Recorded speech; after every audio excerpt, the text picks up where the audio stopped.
খুবই সহজ এবং খুবই কঠিন একটা বিষয়। অনেক মানুষ অভাবে আছে, কিন্তু তারপর আল্লাহ তাকে মৃত্যু দান করছে না। অনেক মানুষ সুখে আরামায়েশ আছে, কোন একটা উসিলা দিয়ে হুটহাট করে তাকে নিয়ে যায়।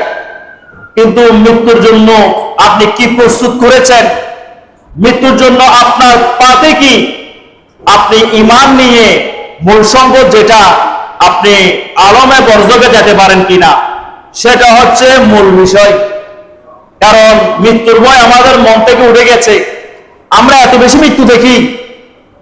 আমার মুরব্বী যারা আছে, বাপদাদা 14 গোষ্ঠী যারা পূর্ব ছিল, তারা মৃত্যু দেখেছে, পুকুরে ডুবে মারা গেছে, না হলে সাবে সবুজ দিয়ে মারা গেছে, না হলে বজ্রপাতে মারা গেছে। এমন ভাবে রোড অ্যাক্সিডেন্টে মানুষ মারা গেছে তারা শুনে নাই, কারণ এরকম অ্যাভেলেবেল যানবাহন ছিল না। এখন একটা যানবাহনে কিছুদিন আগে দেখলাম দলিতিয়া ফেরিঘাটের মধ্যে 40 জন মানুষ পানিতে ডুবে মৃত্যুবরণ করেছে। এদের মধ্যে যারা মুসলমান আছে, এনারা শহীদের মর্যাদা অর্জন করেছেন। সুবহানাল্লাহ।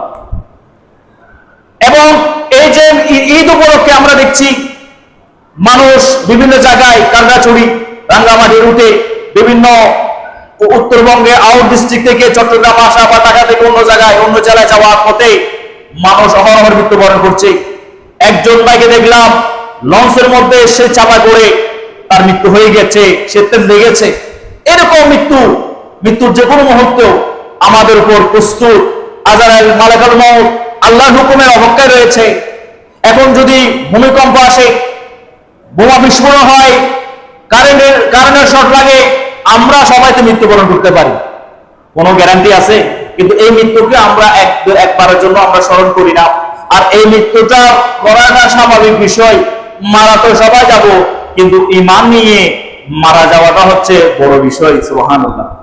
কারণ রাসূলুল্লাহ সাহাবায়ে কেরাম সহ ঈমানের সঙ্গে মৃত্যু চেয়েছেন।